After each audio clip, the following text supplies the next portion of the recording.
Comedian Bill Maher torching sanctimonious liberals for their intolerance and tendency to demonize and denigrate those on the right. Maher explaining in a new interview why he actually loves performing in red states while pushing back against those on the political left who consider themselves to be superior. He said, quote, "I constantly say it. You can hate Trump. You can't hate all the people who like Trump. It's half the country, and you can't set yourself up as some sort of superior moral paragon because this is your political belief and somebody else has another one.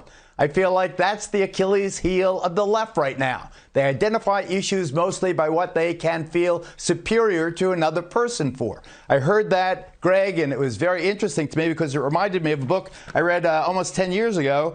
They use the language of outrage to score points against people they don't like or to make themselves feel important. I hate the outrage so much. You can say I'm outraged by their outrage. A funny thing about tolerant people, they're really only tolerant when you agree with them, said Greg Gutfeld in Joy of Hate.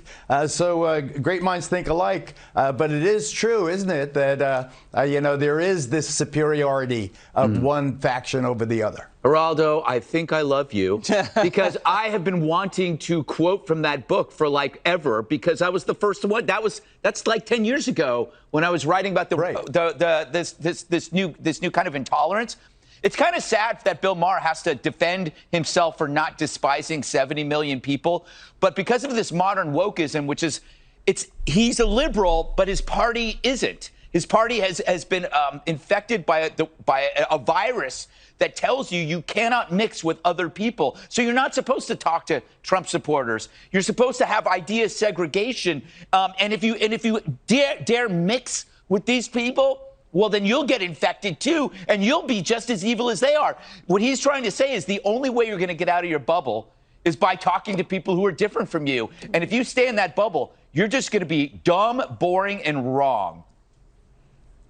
And Dana, when you were in the center of all the action in D.C., you dealt with the moral superiority of liberals. Cheney was Darth Vader, Karl Rove was Bush's brain, etc. Oh, everyone thought, that President Bush was stupid. It was a ridiculous notion. And the other thing is about Bill Maher, where you can trace it back to one particular moment, I think, on the campaign trail that led to the Trump supporters feeling very much like they could all band together, and that was when Hillary Clinton called them a basket of deplorables. And you could imagine what was happening in progressive cloakrooms all across the country and in the bars, that they were saying, yeah, exactly, she nailed it. And then they realized their mistake, and they've been trying to make up for it in a way ever since. It'll be interesting to see if Bill Maher is recruited to run for the presidency. Actually, because it's only somebody like that. The last thing I would say is that we grow up and we learn about the importance of forgiveness and grace. And there's also the great American tradition of this melting pot that we have with lots of ideas. We need to return to that in some way, well, in a big way, right away.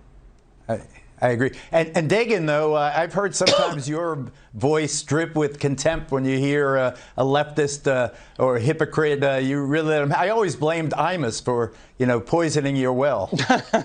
No, I've lived in New York almost 30 years, and the liberal, humorless, haughty scolds, they're really not any fun to be around. And from Bill Maher's perspective, they're really not much fun to perform in front of. Can you imagine, like, if you take the panel on The View and multiply it by 100 or 1,000, and you have to perform in front of those sneering gas bags? I think shouting into the belly of a porta-john for free would be more palatable. I've done that. And Jesse, first of all, again, congratulations to you. That's a vivid metaphor right there. But Jesse, liberals are hateful, and their institutions can really give you the business. But when they praise you, when the enemy praises you, like the New York Times did today, isn't that especially pleasant? I don't think the Times praised me. I'd have to read the article, but just hearing that the Times praised me doesn't sound true, Geraldo. So I'm not going to take that as face value. Well, they said something nice about your mother. They said something nice about your mom. And my mother's a liberal. And if I hated all liberals, then I'd have to hate my whole family because my whole family is liberal. But I was struck by the Achilles heel analogy, and I investigated it, and it turns out, so this Achilles kid in Greek mythology. The doctor said he was going to die young, so his mom took him to the river Styx and dipped him in this very enchanted water and made him invincible. But when she dipped him in, she grabbed him by the ankle. So the Achilles heel didn't actually get dipped in the magical current. So he grew up very, very big, strong, and powerful, but he ended up dying by a poisonous arrow that punctured his Achilles heel. Yeah. Jesse, I bet no so one knows that. I bet nobody knew that. The more you know. And it was really irrelevant to this discussion, but very interesting. No, it wasn't.